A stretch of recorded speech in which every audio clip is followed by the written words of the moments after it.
Gather round. Once again, it's story time with YerrotMG. Yeah, these glasses, man. I look like a broke-ass preacher. Anyway, today, I got my road to Damascus. I got another passage that I'm going to read today. Hope you guys are enjoying this. Like and subscribe to my YouTube channel. So here we go. The road ahead. When I was in the Navy, I went to Aruba. The first thing I noticed when I got off the ship was how clear the water is. I could almost see to the bottom. I tripped out on seeing the same type of expensive ass fish that you could buy in a pet store. I was amazed at how beautiful the water is. I've seen the sea in its most beautifully unpredictable forms while in the Navy. I've witnessed storms so aggressive that you would literally be in fear for your life and question why it was you joined the Navy in the first place. The sea is so big that you're completely at the mercy of whatever the energy is of that body of water on any given day. Other days, you can walk out on the deck early in the morning and the water is so calm. It's still enough to mistake it for a mirror that stretches as far as the eye can see. Unexplainable beauty. My life has seemed so unpredictable that at times, the only peace I've had is when I closed my eyes at night and slept. My dream world was my getaway. Now, at the closing of 2020, things are beginning to clear up, and all my ups and downs, good and bad, tragedies and successes, are being shown to me in such vivid forms. I've never been able to articulate what I'm about to express, and that has been why I've struggled so mightily with this experience of life. I was in constant fight mode. I never fit in, anywhere. I've always felt I was missing something, and tried unsuccessfully to put this enormous puzzle together. Out of frustration, I took many means to soothe this uneasiness. I've tried to numb its pain with alcohol or float through it with marijuana. I actually realized I wasn't fighting, I was running. I was running from my past. It seemed easier to separate myself from my own pain than to stand into it. The actual healing comes when you stop running and get the courage to stand in complete submission of that pain, everything with it, and absorb it. By absorbing it, you take the power of its sting away. Depression is the actual reenactment of trauma played over and over in your mind. I call this wars in my mind.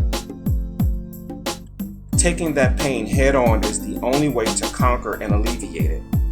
It sounds crazy. Is putting your hand on the flame good? At first thought, no.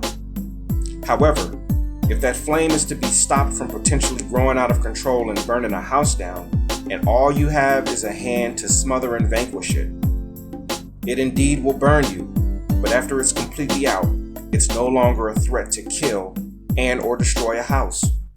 In boxing, sometimes you have to take a blow to give one.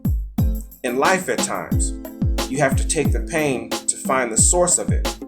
Then ultimately, the cure in time will be revealed to you. When I realized this, and more importantly, applied it, this huge weight began to lift. I've carried the pain of what my father did to me for so long that it affected every aspect of it. My interactions with men, my conflicts with authority figures, my lack of trust for those who meant well for me, my love for myself, self-esteem, self-confidence, my wife, how I love, how I hate, how I lash out when someone has wronged me. It all stemmed from that fateful day. When a prominent authority figure, who happened to be my dad, betrayed my trust and violated me. That little boy suffered far more than the physical lashes of a cable cord. The physical pain has far worn off, but its lingering effects of emotional and mental abuse was the mountain God placed in front of me to work on. I was in complete denial of that fact, so I ran. I felt running from the pain would make it go away. I thought sex would make it go away. I thought boxing would make it go away. I thought rapping would make it go away. I thought getting married and having kids would make it go away. All were unsuccessful. So this is a little passage from my book. And just to let you know, I still, I definitely dearly love my dad. At that particular point in his life and mine, I just think that he made a bad decision. That's something that I've come to grips with probably in the last 6 or 7 months. When you can see a perspective from outside of yourself, but kind of put yourself in somebody else's shoes and kind of feel what they're going through, kind of understand what they went through and how life was dealing with them at a particular time. I mean, that's a very hard thing to do, especially if you're the person who was victimized. If you're the person who had the hurt dealt to them. Sometimes it's hard to see that. But if you can get past your own pain and just look at the whole thing and say, okay, look, this is what happened to me, but why would this person act in such a manner towards me? And then you kind of start seeing how their life was, seeing all the different levels and aspects and whatever. It brings a level of, you actually feel gratitude because of the fact that you've been able to elevate yourself from outside of your pain to see and feel and just kind of get an impression on what someone else was going through and possibly how they acted towards the situation. So, with that being said, hope that wasn't all that complicated. But anyway, you can get the book on Amazon.